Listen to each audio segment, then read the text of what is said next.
Banjir masih merendam permukiman warga di Muara Angke, Jakarta Utara. Ulasan peristiwa penting terkini. Berbulan-bulan warga terendam air banjir. Akibatnya kereta api tidak bisa melintasi jalur itu. Menjadi informasi dari seluruh tanah air saat ini. Masuk hari ketiga, sejumlah warga kini mulai terserang penyakit kulit. Apakah ini memang sudah diperhitungkan sebelumnya, baik itu BPBD dan juga BMKG? Kompas Petang, setiap hari pukul 4 sore, live di Kompas TV.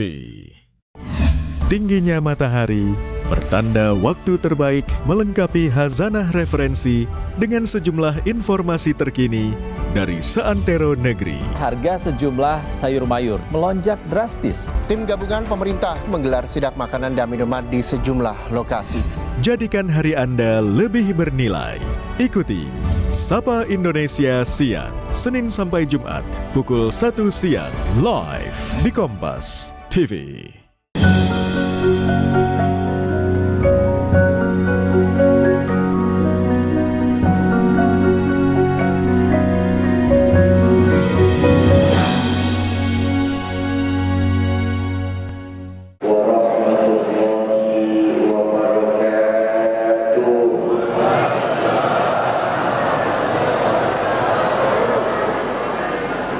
Alhamdulillahilladzi ja'ala al-Qur'an yahdi lillati hiya aqwam wa yubashshirul mu'minin. Wassalatu wassalamu ala sayyidina Muhammadin wa ala alihi wa ashabihi wat tabi'ina lahum bi ihsanin ila yaumiddin. Amma ba'du, qala Allah ta'ala fil Qur'anil Karim wa huwa asdaqul qailin. A'udzu billahi minasy syaithanir rajim. Bismillahirrahmanirrahim. In uridu illa al-islaha mastata'tu wa ma taufiqi illa billah alaihi tawakkaltu wa ilaihi unib. Wa qala Rasulullah sallallahu alaihi wasallam, iqra'ul Qur'an fa innahu ya'ti yawmal qiyamah syafi'an li ashabihi. Sadaqallahul azim wa sadaqa rasulul karim. Hadratul mukarramun, para alimin ulama, para asatiz dan ustazat, para hujjaj, para sepuh dan bini sepuh, segenap tokoh-tokoh masyarakat dan tokoh-tokoh adat serta organisasi yang hadir di Masjid Al-Aqsa pada malam hari ini. Wabil khusus untuk MUI Provinsi Papua Selatan, DMI Provinsi Papua Selatan, Ketua Nahdlatul Ulama dan Muhammadiyah Provinsi Papua Selatan, wabil khusus Ketua DKM Masjid Raya Al-Aqsa Merauke Al-Mukarram Buya Multazam Malik SE, Imam Masjid Al-Aqsa Al-Mukarram Mustafatur Rahman yang tadi sudah membacakan ayat suci Al-Quran Al-Mukarram Ustaz Rizki Al-Habib. Semoga Allah panjangkan usia guru-guru kita, Allah tetapkan iman dan Islamnya dalam rangka menjaga semangat agama, khususnya di Merauke tercinta kita ini. Amin ya Rabbal.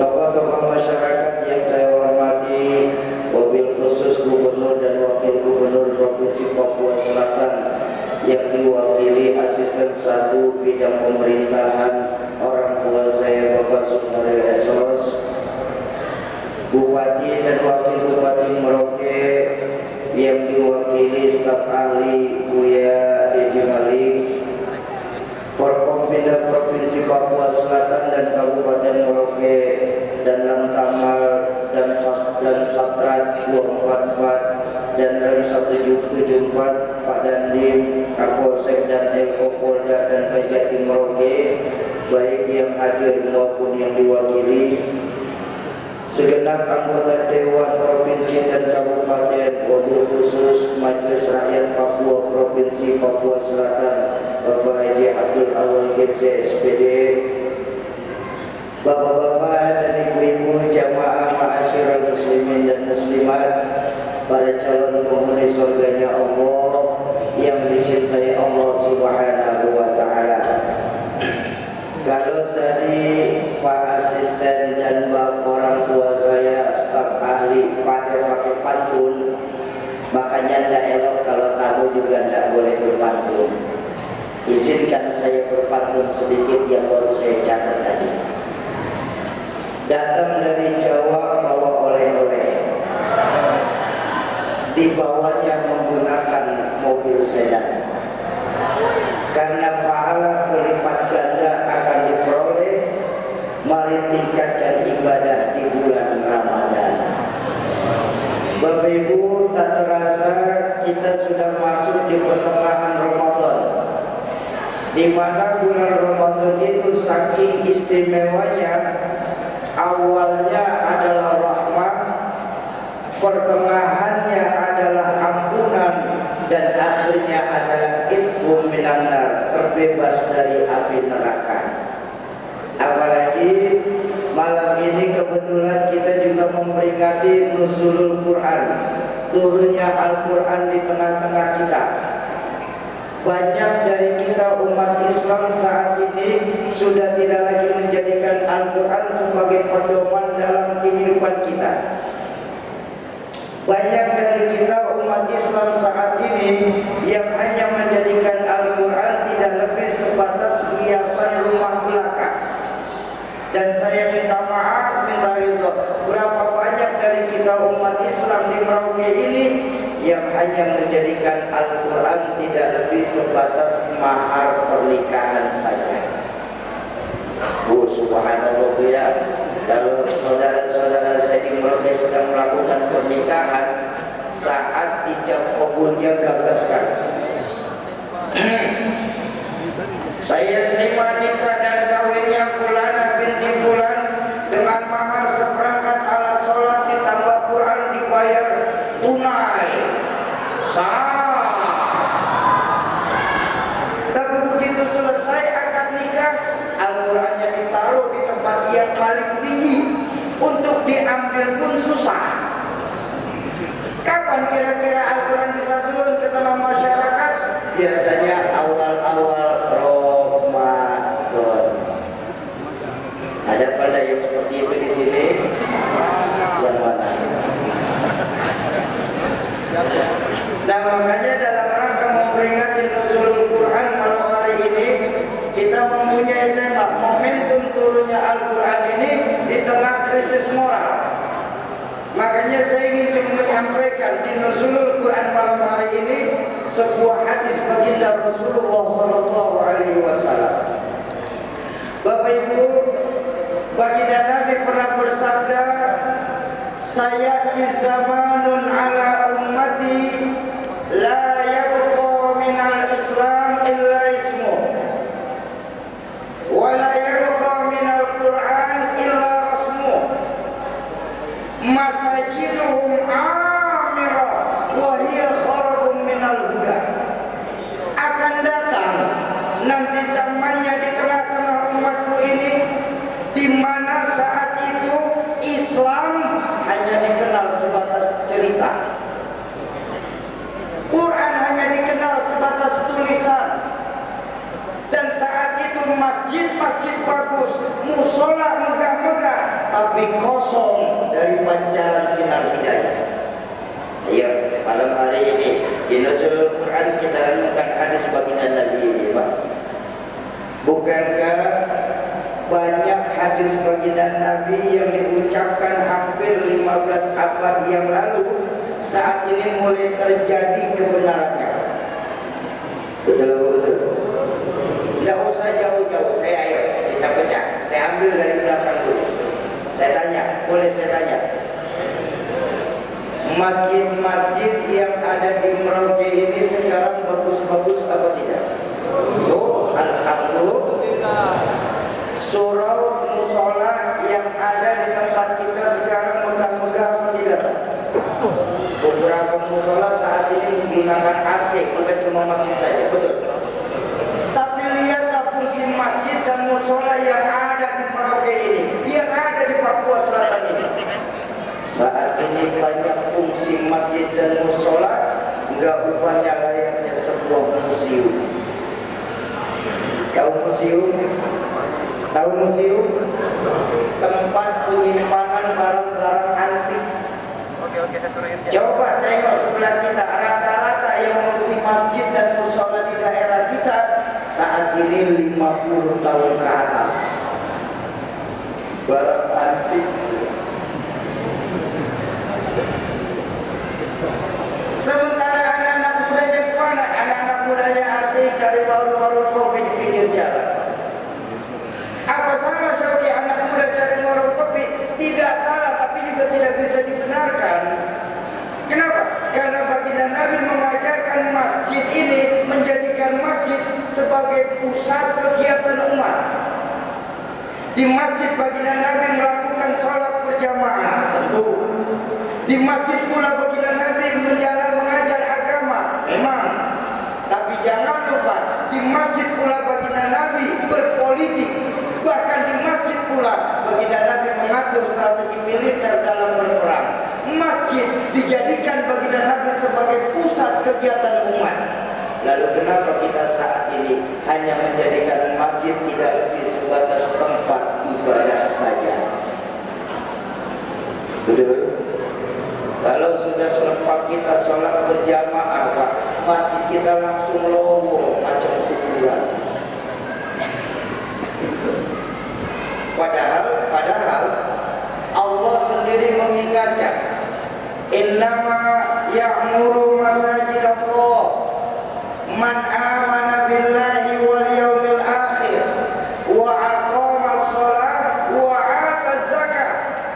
Orang yang gemar memakmurkan masjid, mereka mempunyai 3 tanda. Pertama, benar-benar beriman kepada Allah dan hari akhir. Ayo, saya minta maaf, saya minta itu. Di saat ini masjid-masjid kita sepi dari kegiatan-kegiatan. Kenapa? Di sekarang ini kita lebih senang membangun masjid daripada menghidupkan masjid. Kenapa bisa kayak gitu? Maaf, suka atau tidak suka, saya bicara di hadapan saudara-saudara saya sesama muslim. Saya berani berkata, sekarang ini akibat tingkat keimanan kita kepada Allah, akibat tingkat kebutuhan kita akan dunia yang semakin meningkat, mengakibatkan iman kita kepada Allah yang semakin menurun. Ketika iman kita kepada Allah yang semakin menurun, Pak, maka jangan salahkan masjid-masjid kita saat ini sudah mulai kosong, Pak. Padahal mohon maaf, kalau kita mau bicara, mau menarik yang agak jauh, ini saya minta maaf. Para pendiri-pendiri bangsa Indonesia ini menjadikan masyarakat Indonesia ini mencontoh dari masyarakat bermasjid.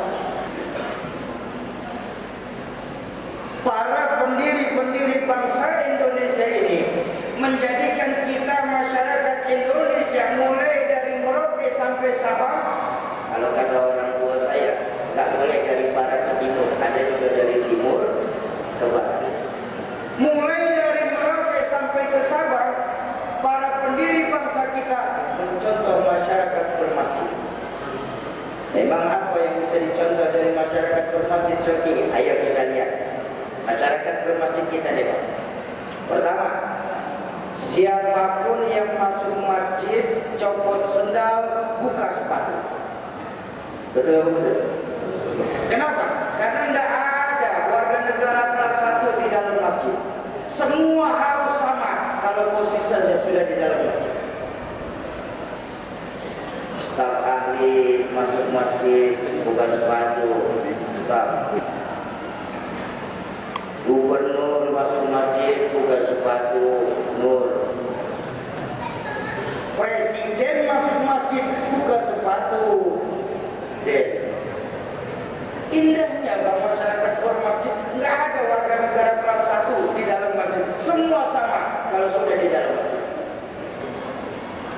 Hansip masuk ke masjid duluan, sofnya di depan. Sip. Hansip. Pak dan Lantamal masuk masjidnya belakangan. Iya, sofnya dapat di belakang, jangan maju-maju ke depan. Indahnya masyarakat bermasjid itu, Pak. Enggak ada warga negara kelas 1 di dalam masjid. Betul? Nah, para pendiri bangsa kita mencontoh seperti itu. Lewat apa? Tegaknya supremasi hukum dibuat oleh para pemimpin-pemimpin negara Indonesia ini.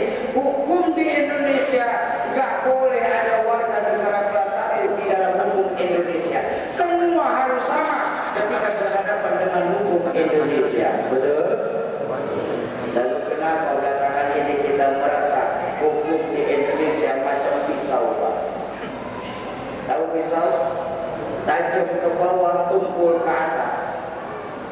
Kalau kita masyarakat kecil yang punya salah, hukum cepat benar ditegakkan. Tapi yang besar punya salah, hukum pura-pura merem dan tidak melihat. Ini yang nyakitin perasaan kita sebagai rakyat. Betul? Bagaimana tidak mau sakit hati, Pak? Maling sendal di masjid, maling sendal. Kalau tertangkap itu harus babak belur, dibawa ke hukum minimal kena 4 hari di penjara. Maling sendal, maling uang negara ratusan triliun, masih sempat dada-dada.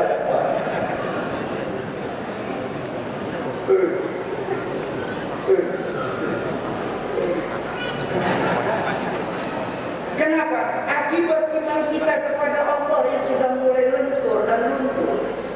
Tingkat disiplin pejabat-pejabat kita saat ini cuma disiplin takut atasan, tapi nggak pernah takut Tuhan.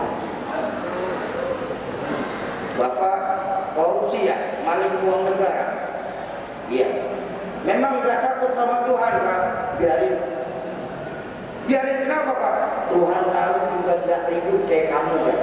Tuhan kadang nggak ribut macam kita, Pak. Makanya sekarang lihat, Pak, korupsi yang terjadi di Indonesia saat ini, jangankan sholat berjamaah di Indonesia, korupsi pun sudah berjamaah. Wa ala alihi wa sahbihi ajma'in. Inna lillahi wa inna ilaihi raji'un. Makanya ayo kita doakan para pemimpin kita, baik tingkat sipil, militer maupun polisi, Allah tetapkan iman dan agamanya dalam sesuai dengan keyakinannya masing-masing. Amin ya rabbal. Yang pertama, hukum lewat supremasi hukum. Kita berharap pimpinan pemimpin negeri ini yang baru terlantik, mereka benar-benar yang takut kepada Tuhan dan sayang kepada kita sebagai rakyat. Amin ya rabbal. Lihat, yang pertama, supremasi hukum. Yang kedua, sudah copot sendal, Pak? Sudah. Sudah buka sepatu, Bu? Sudah. Masuk kita ke dalam masjid. Ketika kita sudah di dalam masjid, Pak, kita nggak pernah sibuk dari mana kita berasal. Yang penting kemana kita menghadap. Tuh masjid. Bapak dari mana, Pak? Saya dari timur, Syogi, Madep Barat, Pak. Nah, di sini nggak bisa kita di fanatisme suku. Di masjid tidak ada yang namanya fanatisme suku. Ibu dari mana? Saya dari selatan, Syogi, Madep Barat. Kan kiblat kita Arab. Betul kan? Abang dari mana? Saya dari barat, Syogi. Madep Barat juga, Pak. Tidak ada urusan kalau sudah di dalam masjid. Kenapa? Karena sebagai muslim di dalam masjid kita diikat dengan akidah. Betul? Kita mengarah ke arah yang sama, menyembah Allah Tuhan yang sama, mengikuti manasik Nabi yang sama, melakukan gerakan yang sama, sampai bacaannya pun sama sebagai muslim. Tapi jangan lupa, para pendiri bangsa kita sudah mengikat kontrak Indonesia lewat Sumpah Pemuda. Kita mau bersatu nusa, satu bangsa dan satu bahasa. Itulah Indo. Lalu kenapa belakangan ini bibit-bibit disintegrasi antar rakyat Indonesia sudah mulai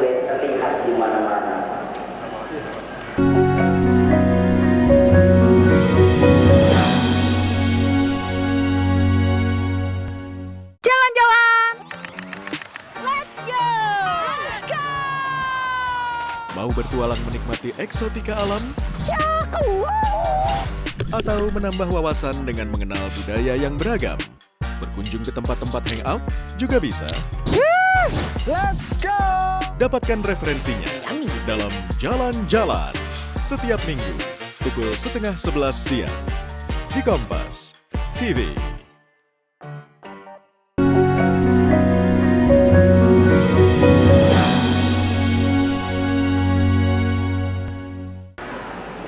Makanya dalam Islam yang namanya ukhuwah itu ada 3. Ada ukhuwah Islamiyah, ada ukhuwah basyariyah, ada ukhuwah wataniyah. Jadi solidaritas itu ya, keberagaman di Indonesia itu sampai menimbulkan 3 menurut ulama-ulama itu. Ada ukhuwah Islamiyah, toleransi sesama umat Islam, terbentur pada hadis ayat Al-Quran, lana a'maluna wa lakum a'malukum. Yang senang maulid bagus terusin, yang gak senang diam-diam saja, gak usah ngata-ngatain orang yang maulid. Itu loh toleransi antar umat Islam. Perbedaan yang terjadi jangan membuat kita pecah belah, karena baginda Nabi mengajarkan perbedaan yang terjadi di tengah-tengah umatku adalah rahmat selama tidak untuk berpecah belah. Ukhuwah Islamiyah. Ada ukhuwah basyariyah, toleransi antar umat beragama. Ini kita diajarkan dalam Al-Quran sendiri apa? Lakum dinukum waliyadin. Kita tetap saling menghormati bahwa kita yakini Islam sebagai agama yang paling benar memang, tapi itu bukan tiket kita untuk menjelek-jelekan agama orang lain. Kenapa? Karena kalau agama kita dihina kan kita marah, betul? Sama, mereka juga bakal merasakan hal yang sama ketika agamanya dihina. Ini loh toleransi. Ini loh toleransi. Dan toleransi antar umat beragama dengan pemerintah. Makanya saya bangga pemimpin-pemimpin di Provinsi Papua Selatan ini terlepas dari perbedaan agama, mereka tetap masih mau membantu untuk menghidupkan masjid-masjid kita. Jangan sampai kita kalah, Pak. Ini loh yang diajarkan oleh Islam, ini loh yang diajarkan oleh agama. Toleransi antar umat beragama dengan pemerintah. Kenapa? Apapun itu namanya, mereka tetap pimpinan kita. Kalau salah, ya dibenerin. Kalau benar, ya dipuja dan dibanggakan. Ini indah. Sekarang mau serba salah jadi pemimpin dan jangankan dia salah, benarnya pun masih dicari kesalahan. Ayo melalui masyarakat bermasjid kembalikan lagi nilai-nilai keimanan kita kepada Allah Subhanahu wa Ta'ala. Itu yang pertama, ciri-ciri orang yang gemar membangun masjid. Makanya subhanallah, saya bangga malam hari ini bisa hadir di Masjid Raya Al-Aqsa ini, Pak.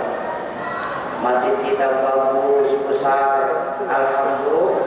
Jamaah kita kan pada nyaman ibadah di Al-Aqsa, betul? Alhamdulillah. Kegiatan beragamanya juga jalan, peringatan nuzulul Quran, peringatan Maulid Nabi, Ramadan full 1 bulan, betul? Alhamdulillah. Bahkan sholat berjamaahnya pun, kalau kata ketua orang tua saya ketua DKM, alhamdulillah syukur gak mubazir kita buat Masjid Raya ini. Masjid Raya Al-Aqsa kalau sholat berjamaah selalu penuh sampai keluar-luar. Tidak ada yang masuk, keluar semua.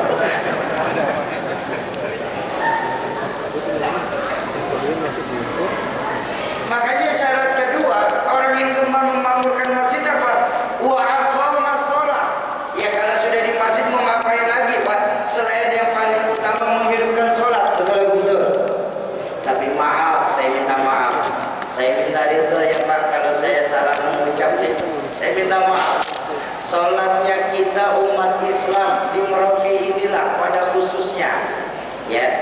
Sholatnya kita umat Islam di Merauke ini pada khususnya saat ini sudah mulai ada 3 jenisnya Pak di masjid. Ada yang sholatnya tahunan, ada yang sholatnya mingguan, ada yang sholatnya harian. Yang tahunan Idul Fitri sama Idul Adha, ini aja baru ngerasain masjid raya Pak. Yang mingguan Jumat aja, Jumat jangan sampai lolos. Yang harian pun maaf, yang harian pun yang diperintahkan Allah, yang diajarkan Nabi, sholat berjamaah itu 5 waktu sehari. Betul apa betul? Angkanya 4, 3, 4, 2. Zuhur, asar, maghrib, isya, subuh. Betul? Lalu kenapa kita di Merauke kebanyakan untuk sholat berjamaah angkanya 00300. Maghrib doang kita berjamaah. Ingat, ibadah yang paling dahsyat buat kita umat Islam adalah sholat. Bahkan saking dahsyatnya ibadah sholat ini Pak, maaf sekali maaf, saking dahsyatnya ibadah sholat ini, Bapak Ibu punya hutang puasa. Maaf nih, Bapak Ibu punya hutang puasa. Sebelum kita lunasin hutang puasa kita, kita meninggal dunia. Artinya di hadapan Allah kita punya hutang, betul? Tapi hutang puasa kita bisa lunas ketika anak kita membayarkan fidyah puasa kita. Langsung nol lagi, kita nggak punya hutang puasa di hadapan Allah. Bapak Ibu punya hutang nazar, berjanji, belum ditunaikan janji Bapak Ibu, ternyata malaikat Israel jemput kita lebih dulu. Maka nazar Bapak Ibu bisa lunas ketika diteruskan oleh anak keturunannya. Tapi ketika sholat Pak, maaf, saya minta maaf, minta ridho, sholat tidak menerima fidyah. Ya walaupun ikhtilaf, ada ulama yang membolehkan fidyah sholat. Tapi saya minta maaf, saya ngambil pendapat sholat yang tidak membayar fidyah, tidak bisa dibayar oleh fidyah. Karena saya tidak mengaji secara langsung kepada ulama-ulama yang membolehkan sholat dibayar fidyah. Jadi kalau saya mengambil hukum, sholat tidak menerima fidyah. Pertanyaan saya buat jamaah Al-Aqsa ini, sudah berapa banyak dari kita yang sudah membayar utang sholat kita yang kelewatan?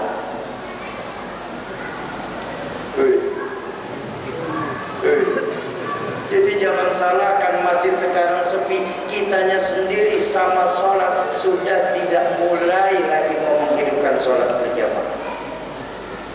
Ya. Bahkan yang lebih prihatin Bapak Ibu, kalau kita mau jujur, banyak dari kita orang tua ya, saya yakin ya, insya Allah 80% yang hadir kan orang tua semua, betul? Sebagai orang tua saat ini kita cuma ibadah mementingkan diri kita saja. Kita tidak pernah memperhatikan bagaimana anak-anak kita dalam beribadah. Padahal Al-Quran mengingatkan kepada kita, "Qu anfusakum wa ahlikum naro." Jagalah dirimu, jagalah keluargamu, jagalah orang-orang yang menjadi tanggung jawabmu dari siksa api neraka. Nih, saya sering kasih contoh di majelis-majelis begini. Boleh saya kasih contoh saja? Boleh saya kasih contoh? Tapi mudah-mudahan contoh saya nggak akan terjadi di sekitaran rumah kita ini. Amin. Saya punya contoh begini, Pak, Bu, saya minta maaf. Umpama satu hari terjadi kebakaran besar di sekitar rumah kita, di samping rumah kita. Masyarakat rumah kita pada panik, teriak dari luar, "Pak, Bu, terjadi kebakaran, ayo keluar." Tentu sebagai masyarakat yang refleks, kita akan membereskan barang-barang yang bisa kita bawa keluar. Betul atau betul? Nah, pertanyaan saya, ketika Bapak Ibu lagi enak-enak beresin barang untuk bisa dibawa keluar, kita saksikan anak-anak kita lagi pada tidur pulas saat itu. Apa yang Bapak Ibu lakukan ketika anak tertidur pulas, sedangkan di samping rumah terjadi kebakaran? Apa yang Bapak Ibu lakukan? Bangunkan, bangunkan. Kalau anak kita tidak mau bangun, gendong, gendong. Baik, berarti jawabannya sama semua masjid. Saya minta maaf Pak Bu, kalau untuk urusan api dunia saja Bapak Ibu mau berpayah-payah gendong anak kita supaya tidak terbakar. Lalu kenapa untuk urusan api neraka Bapak Ibu tidak ada yang mau berpayah-payah untuk gendong anaknya supaya tidak masuk ke dalam neraka? Padahal panas api neraka itu sab'ina marrat, 70 kali lebih panas dari api yang paling panas di dunia ini. Oh Shoki, kamu dari mana kamu tahu Shoki? Kayak pernah mampir ke neraka saja Shoki. Sudahlah, tahun 2025 nggak perlu lagi ngomongin soal surga dan neraka. Surga dan neraka itu cuma alat takut-takutan ulama supaya nurut dah umat ini. Innalillahi wa inna ilaihi raji'un. Bagaimana mungkin bisa Pak? Kita bicara akhirat cuma sebatas cerita. Jauh sebelum kita hadir di dunia ini, kita pernah tinggal di sebuah alam yang bernama alam rahim. Semua kita orang tua, tapi sebelum jadi orang tua kita pernah jadi anak. Betul atau betul? Kita pernah tinggal di sebuah alam yang bernama alam rahim. 9 bulan 10 hari. Saat kita di alam rahim, kita nggak akan pernah berpikir, dunia itu cuma sebatas cerita. Maka nanti saat kita meninggal dunia, percayalah, kita baru bangun dari tidur panjang kita di dunia ini, bahwa akhirat itu nyata, dunia yang sebatas cerita. Bu, Umi, bidadari surga, alhamdulillah. Boleh saya tanya, kapan terakhir kali ibu memeriksa bacaan Quran anak dan cucunya?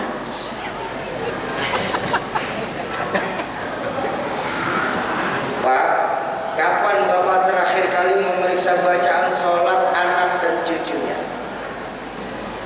Kapan terakhir kali Bapak, Ibu, anak dan cucu jalan seiring sejalan menuju masjid di dekat rumah kita untuk menghidupkan sholat berjamaah? Kapan?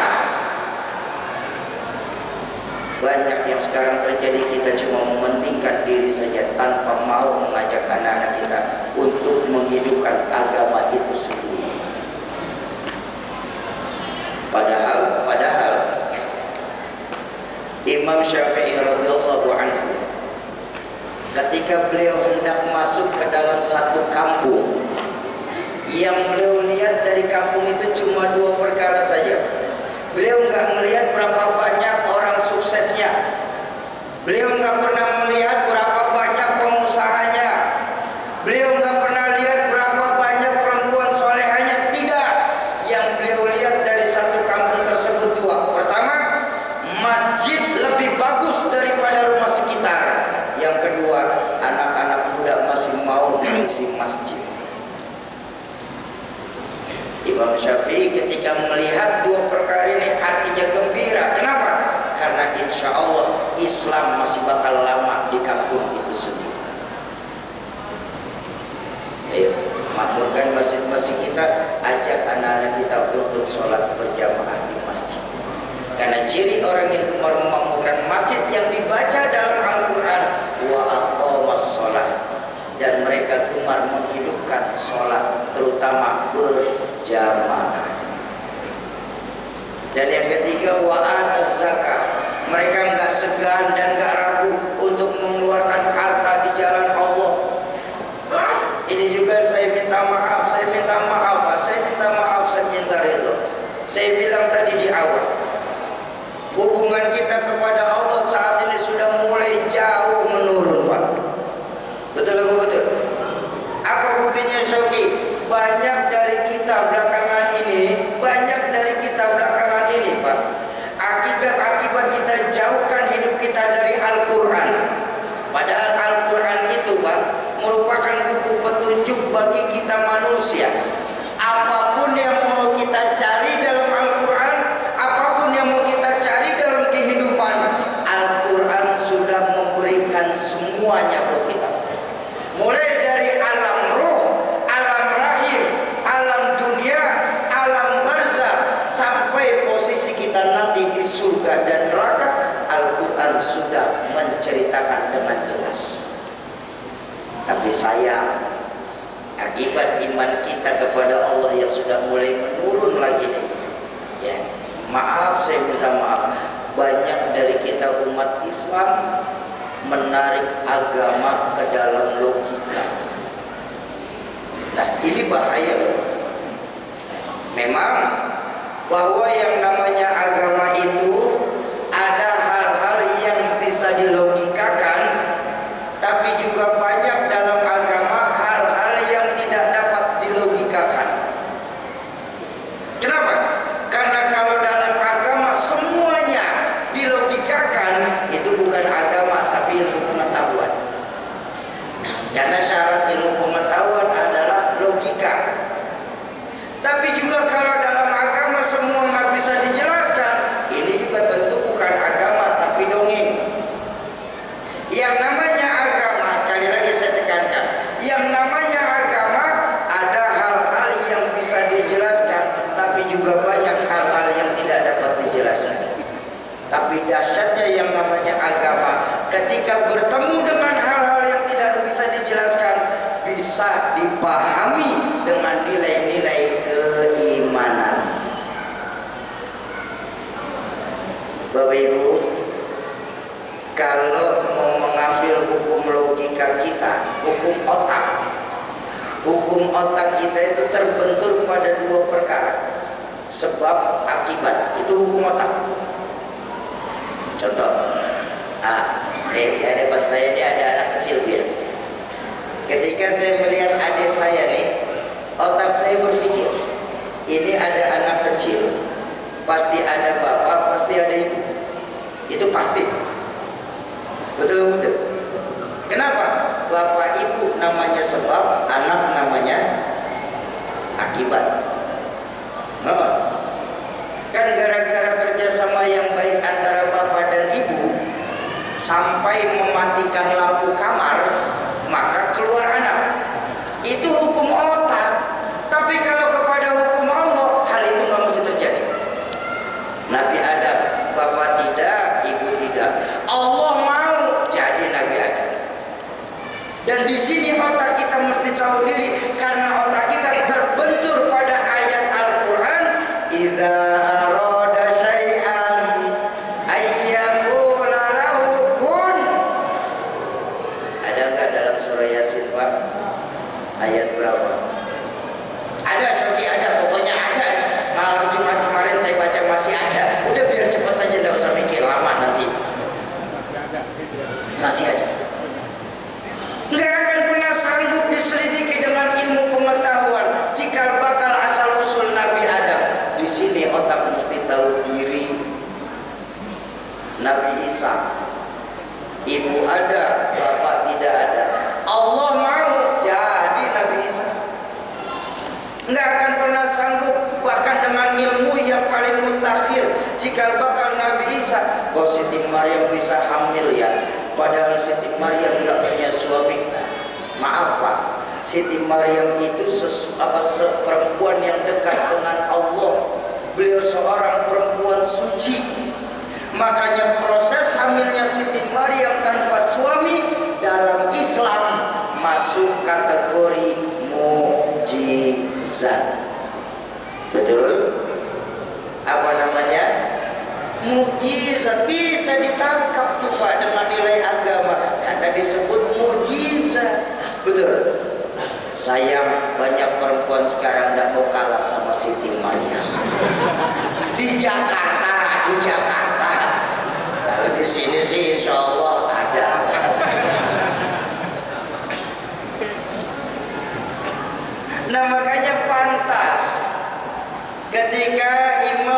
Hajar al-Asqalani menulis dalam kitab Nasaihul Ibad, man ya'tasama bi'aqlihi dhalla. Barang siapa yang menarik agama ke dalam otaknya, ke dalam akalnya, maka sungguh dia akan tersesat selama-lamanya. Makanya disinilah perlunya Al-Quran. Ini contoh, satu contoh nyata. Iya, saya lihat jam aja ya. Dan insya Allah pengajian Nuzulul Quran sampai jam 2 kurang 5 menit. Enggak, bercanda. Saya punya contoh, Bapak Ibu, saya pernah baca sebuah buku milik orang tua saya. Saya baca tahun 2008, orang tua saya punya buku ini dari tahun 92 ya. Cetakan pertama buku ini dicetak tahun 1964. Ditulis oleh fiksiawan asal Amerika bernama Dr. Arthur Clarke. Judul buku ini The Future. Apa yang saya tertarik? Baca buku ini. Buku ini Arthur Clarke itu sudah menjelaskan dari tahun 1964. Arthur Clarke sudah membaca kemajuan teknologi umat manusia di masa yang akan datang. Nih, saya kasih tahu. Kata Arthur Clarke dalam bukunya nih, nanti tahun 2010-2020, kata Arthur Clarke, anak-anak kita sudah tidak perlu datang lagi ke sekolahan untuk belajar. Kenapa? Karena nanti tahun 2010-2020 akan ditemukan mechanical of educator, mesin pengajar. Makanya dulu kalau Bapak Ibu ingat ceramah orang tua saya, Rahmatul Akbar Giziruddin MZ, dulu orang tua saya bilang nanti tahun 2020 yang namanya sekolahan, pondok pesantren, guru, ustadz, kiai nganggur total. Kenapa? Karena anak-anak kita nggak perlu lagi datang ke sekolahan, belajar di pesantren, nanya agama kepada kiai. Akan ditemukan semacam mesin pengajar tahun 2010-2020. Terjadi apa tidak? Terjadi. Saat ini ada sebuah teknologi yang bernama internet. Bahkan nggak usah jauh-jauh, 2020 kemarin itu terbukti Pak ucapan Arthur Clarke. Anak kita nggak datang lagi ke sekolah untuk belajar karena COVID. Lihat. Tahun 64 itu sudah diprediksi oleh Arthur Clarke. Lalu nanti tahun 2040-2050 kita umat manusia sudah bisa menembus kecepatan cahaya 15.000 km per menit. Subhanallah. Saat ini kita masih di ambang kecepatan suara 11.000 km per jam. Dan itu dibuat sebuah teknologi oleh Amerika lewat pesawat tempur Amerika berteknologi stealth. Stealth itu mampu menembus kecepatan 11.000 km per jam. Jadi untuk keliling dunia pesawat tersebut cuma membutuhkan waktu 3 jam saja. Apa tidak menutup kemungkinan? Sangat menutup, karena 2040 masih jauh. Betul. Teknologi itu sudah mulai dibangun, Pak. Jadi tidak menutup kemungkinan kita nanti 2040 bisa menembus kecepatan cahaya. Nah, apa selesai? Belum. Kata Arthur Clarke, karena kita sudah bisa menembus kecepatan cahaya, maka nanti tahun 2060-2070 kita umat manusia sudah bisa melakukan perjalanan lintas planet, interflight sailor.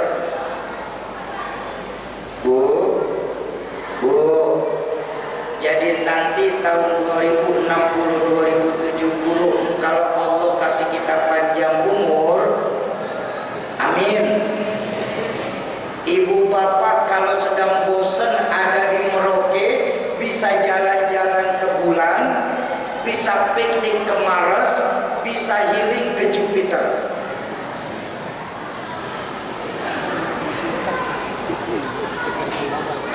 Kalau saat ini kita masih jalan-jalan sampai ke Matahari saja. Matahari Department Store. Apa itu tidak terjadi, Shogi? Oh, subhanallah, terjadi, Pak. Terjadi saat ini. Ada seorang multimilioner asal Amerika yang bernama Elon Musk. Dia sedang menciptakan sebuah roket yang mampu menghantarkan manusia pulang pergi dari bumi ke bulan, balik lagi ke bumi. Allah Akbar. Lihat, Pak, Bu, orang Amerika tahun 1964 sudah memikirkan bagaimana kita bisa hidup di bulan. Betul. Kita orang Merauke sampai 2025 ini masih pusing memikirkan bagaimana hidup dari bulan ke bulan. Beda tipis kita.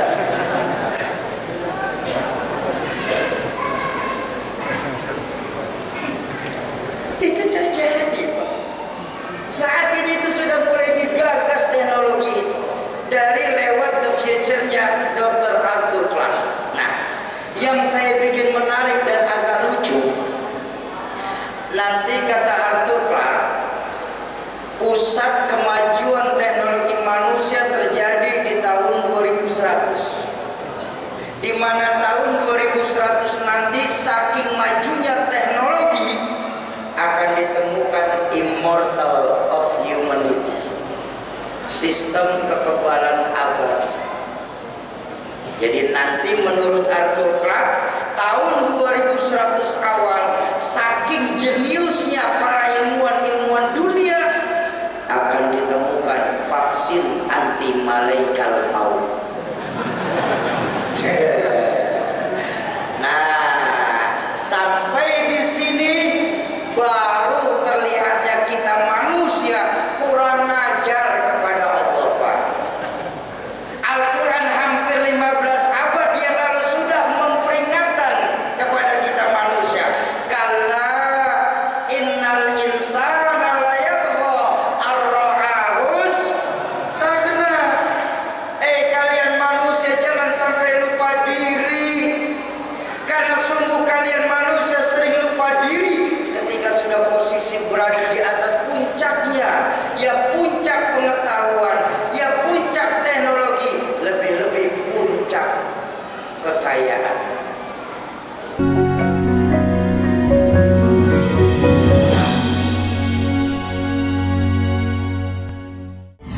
Tingginya matahari pertanda waktu terbaik melengkapi khazanah referensi dengan sejumlah informasi terkini dari seantero negeri. Harga sejumlah sayur mayur melonjak drastis. Tim gabungan pemerintah menggelar sidak makanan dan minuman di sejumlah lokasi.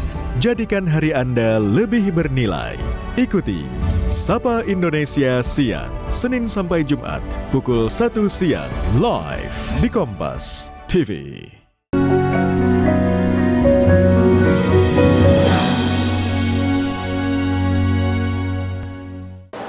Kita sering lupa diri, kita lupa bagaimana mungkin bisa ada pil anti malaikat maut, sedangkan kita ditetapkan dalam Al-Quran kullu man 'alaiha fan wa yabqa wajhu rabbika dzul jalali wal ikram. Semua ini hanya kefanaan belaka, yang abadi cuma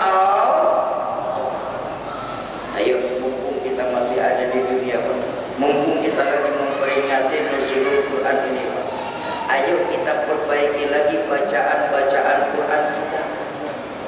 Kita perbaiki lagi bacaan-bacaan Quran kita.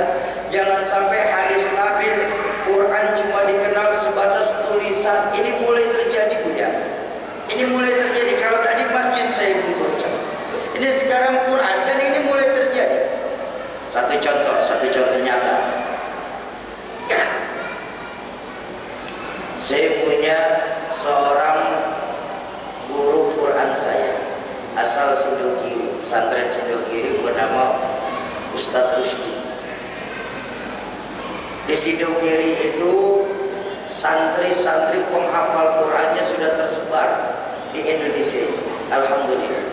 Nah, satu ketika kata Ustadz Rusdi guru saya ini, para masyayikh membuat semacam angket, semacam penelitian yang diambil dari para santri-santrinya beliau di seluruh Indonesia.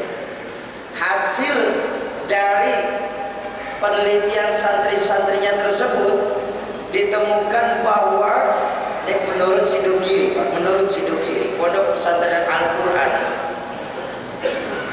dari 100% penduduk Islam di Indonesia ini tidak lebih hanya 72% saja yang mampu membaca Al-Quran. Artinya 28% saudara-saudara kita di Indonesia ini masih mengalami buta huruf hijaiyah. Dan ini 28% bukan angka yang sedikit, ya. Bayangkan kalau jumlah penduduk muslim Indonesia saja melebihi 200 juta jiwa, 28%-nya itu hampir 40 juta jiwa saudara-saudara kita yang tidak bisa membaca Al-Quran. Dan ini tanggung jawab kita sebagai muslim, karena Nabi mengajarkan al-muslim akhul muslim. Muslim satu dengan muslim lain adalah bersaudara. Dari 72% penduduk Islam yang mampu membaca Al-Quran, ini kita bicara Al-Quran sedikit, angkanya mengecil lagi hingga tidak lebih sebatas 40% saja penduduk Indonesia ini yang beragama Islam mampu membaca Al-Quran secara tartil. Memang kenapa harus tartil, Syauqi? Apa artinya tartil itu? Kalau secara terjemahan tartil itu perlahan-lahan. Tapi kalau mengambil hukum Quran itu tartil di sini tepat tajwid, fasih, makhrajul huruf. Oh Syauqi, kenapa sih kita harus membaca Al-Quran tartil?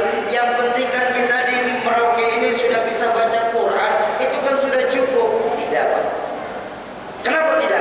Karena ada dua alasannya. Pertama, kenapa kita harus membaca Al-Quran secara tartil? Pertama, perintah membaca Al-Quran secara tartil itu langsung dari Allah Subhanahu wa Ta'ala.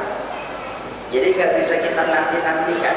Ketika kita sudah bisa mampu membaca Al-Quran, tingkatkan bacaan Al-Quran kita menjadi tartil. Karena Allah sendiri memerintah dalam Al-Quran, warattilil Qur'ana tartila. Bacalah Al-Quran secara tartil, tepat tajwid, fasih, makhrajul huruf. Yang kedua, dan ini yang lebih penting, kenapa harus membaca Al-Quran secara tartil? Karena dari sisi bahasa, ini maaf, seperti yang kita paham nih, dalam Al-Quran 90% tulisan yang dalam Al-Quran itu merupakan bahasa Arab. Betul apa betul? Dan ini bahayanya bahasa Arab. Bahasa Arab itu salah pengucapan bisa mengakibatkan salah pengartian. Satu contoh saja, di terakhir, satu contoh saja. Nama saya yang diberikan orang tua saya itu Rahmatul Abrar Ki Zainuddin MZ adalah Syauqi. Terdiri dari huruf shin, waw, qaf, dan ya. Kalau orang tepat mengucapkan nama saya Syauqi, maka nama saya mengandung arti kerinduan. Syauqi. Tapi ketika tadi MC Isma Nuzulul Quran memanggil saya dengan sebutan Sauqi menggunakan sin, maka beda arti sudah. Apa? Pasal. Itu bahayanya bahasa Arab. Pun ketika tadi orang tua saya memanggil saya dengan sebutan Ustadz Syauqi bener shin, tapi tengahnya huruf kaf, bukannya kof. Itu sudah beda arti lagi. Apa? Duri. Ini bahayanya bahasa Arab. Itu baru bahasa Arab. Satu pengucapan cuma karena salah pelafazan bisa mengakibatkan salah pengertian. Atau yang kita sering kena nih, kita sering enteng-enteng ini di Merauke ini maaf, kalimat asyhadu dengan asadu maupun asyadu itu jauh berbeda. Kalau asyhadu ini yang tepat, terdiri dari alif, shin, ha, dan dal. Asyhadu artinya saya bersaksi. Tapi berapa banyak kita yang mengucapkannya dientengkan, diringankan, asadu. Ketika membacanya asadu, maka punya arti singa. Pun ketika kita membacanya asyadu, bener shin, tapi tidak ada ha di tengahnya, maka mempunyai arti lebih berat. Asyadu lebih berat. Itu bahayanya bahasa Arab. Makanya kita harus tahu. Kenapa begitu? Karena Al-Quran merupakan mukjizat. Nih saya ajak jalan-jalan sedikit saja, saya ajak jalan-jalan. Bapak Ibu, setiap nabi yang diutus Allah ke dunia ini memiliki mukjizat yang sesuai dengan kondisi zamannya. Ini dulu nih yang harus kita pahami. Ya, Nabi Musa diberikan mukjizat oleh Allah itu mampu membelah laut dengan tongkat. Kenapa? Mukjizat terbesar Nabi Musa adalah tongkat yang Allah berikan. Kok begitu Syauqi? Karena zaman Nabi Musa yang lagi terkenal itu para ahli-ahli nujum, para sihir-sihir. Makanya untuk membuktikan Nabi Musa utusan Allah, maka mukjizat yang diberikan pun lebih hebat. Tongkat Nabi Musa berubah jadi ular, memangsa ular-ular penyihir, para penyihir Firaun. Tuh, sesuai zamannya. Nabi Isa alaihi salam, ketika Nabi Isa diutus ke dunia, saat itu yang lagi fenomenal adalah pengobatan. Karena sejarah mencatat ketika Nabi Isa diutus, banyak wabah penyakit terjadi. Makanya mukjizat yang Allah berikan kepada Nabi Isa enggak tanggung-tanggung, mampu menghidupkan orang yang sudah meninggal dunia. Tapi ingat, mukjizat itu ya cuma sekali pakai, Pak. Nggak bisa diisi ulang. Tongkat Nabi Musa mampu membelah laut, ya cuma sekali itu saja. Sebab kalau mukjizat bisa berulang, Nabi Musa mungkin main tongkat terus nantinya. Benar ini. Pun ketika baginda Rasulullah SAW diutus ke dunia, saat itu para jahiliyah Arab mereka lagi senang dengan hal yang berbau syair, sastra. Nah makanya untuk membuktikan bahwa Nabi Muhammad benar-benar utusan Allah, maka mukjizat yang diturunkan berupa Al-Quranul Karim. Kok begitu Syauqi? Karena sejarah mencatat Nabi Muhammad SAW seseorang yang al-um, nggak bisa membaca, nggak mampu menulis. Analogi sederhana, bagaimana mungkin bisa orang yang tidak bisa baca, tidak bisa nulis, mampu menciptakan karya sastra seindah Al-Quran itu sendiri. Belakangan ada lagi orang-orang sekular, Al-Quran itu ciptaan Muhammad, sudah tidak relevansi, kita juga nggak bakal bisa menjamin. Innalillahi wa inna ilaihi rajiun. Padahal sudah ditegaskan dalam Al-Quran, kami yang menurunkan Al-Quran dan kami juga yang akan menjaga kesucian Al-Quran. Masih banyak saat ini Pak, kita orang Islam, kawan-kawan kita meragukan kesucian Al-Quran. Saya bilang, bagaimana itu Syauqi tentang mereka yang meragukan kesucian Al-Quran? Saya ketawa. Saya bilang, Pak, jangankan zaman sekarang, dari zaman Nabi Muhammad, kafir Quraisy, mereka juga sudah meragukan Al-Quran. Makanya Al-Quran itu menantang, Pak. Al-Quran menantang, dibuka ini secara umum. Kalau kalian menyangka Al-Quran itu ciptaan Muhammad, apa yang Muhammad ciptakan tentu kalian bisa menciptakan. Tantangan Al-Quran apa? Fa'tu bisuratin min mithlih. Silakan kalian buat satu surat yang menyerupai Al-Quran. Itu ditantang secara umum, Pak. Bukan cuma zaman sekarang tantangan itu. Dari 15 abad yang lalu. Fa'tu bisuratin min mithlih. Silakan kalian buat satu surat saja yang menyerupai Al-Quran. Apa tidak ada yang menjawab tantangan itu, Syauqi? Banyak.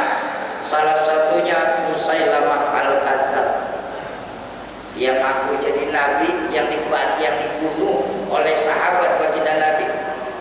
Ya, itu dia bikin satu syair menyerupai Al-Quran. Judulnya pun dibikin sama.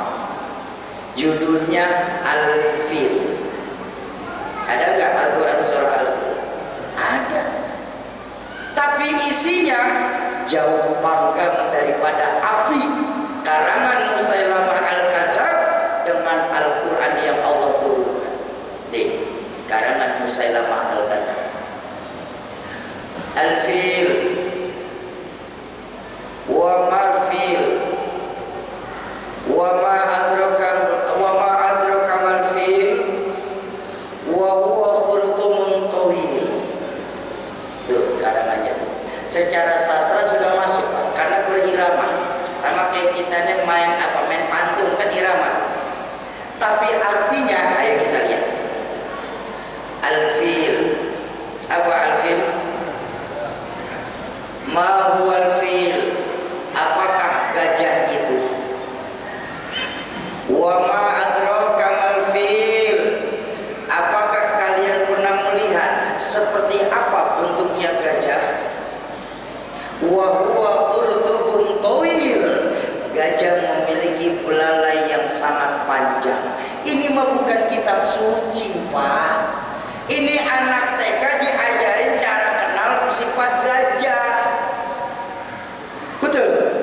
Beda dengan Al-Fil dalam Al-Quran.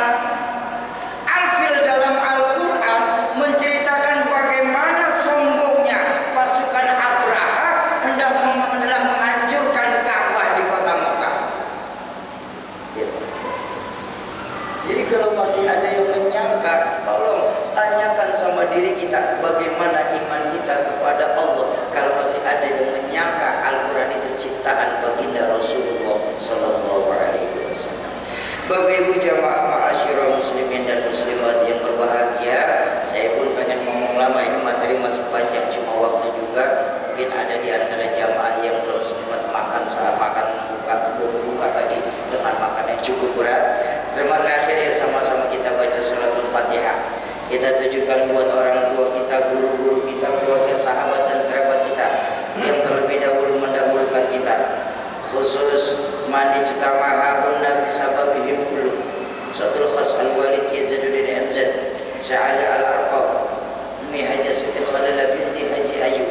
Semoga lewat keberkahan Fatihah yang kita bacakan, Allah ampuni segala dosa beliau-beliau. Allah lapangkan alam kubur orang tua kita. Allah jadikan lewat keberkahan Fatihah alam kubur beliau-beliau sebagai taman dari taman surga. Yang kedua, untuk kita semua, orang tua kita, guru-guru kita, keluarga, sahabat dan kerabat kita yang pada malam hari ini sedang kurang sehat, semoga lewat keberkahan Fatihah dan keberkahan duduk di majelis ilmu ini, Allah angkat segala penyakit beliau-beliau, Allah sehatkan kembali jasmani beliau-beliau. Yang ketiga, untuk kita semua yang sedang duduk di majelis ilmu malam ini majelis ilmu, Pak, masuk kategori majelis ilmu yang di dalamnya disebut nama Allah dan nama baginda Rasul. Ulama mengajarkan majelis ilmu ay majlis yustajabu fihi du'a. Majlis ilmu itu majlis tempat diangkatnya doa. Mudah-mudahan lewat keberkahan Fatihah yang kita bacakan, keberkahan majlis ilmu yang kita duduki, keberkahan dari malam di mana diturunkannya Al-Quran ke dunia ini, serta keberkahan dari membawa berkah baginda Rasulullah Sallallahu Alaihi Wasallam sebagai penyebab apabila ada di antara kita yang sedang punya hajat, Allah percepat terkabul hajatnya, Allah gampangkan segala urusannya, Allah luaskan rezekinya, Allah mudahkan jalan usahanya, Allah jadikan anak keturunan kita lewat keberkahan Al-Quran anak keturunan yang soleh dan solehah, serta lewat keberkahan Ramadan ini Allah jadikan rumah tangga kita semua sebagai rumah tangga yang sakinah mawaddah warahmah. Yang keempat, sekali lagi khusus kita berdoa untuk para pemimpin-pemimpin bangsa kita maupun pemimpin-pemimpin kita di Papua ini, semoga Allah tetapkan iman dan Islamnya dalam rangka menjaga masyarakat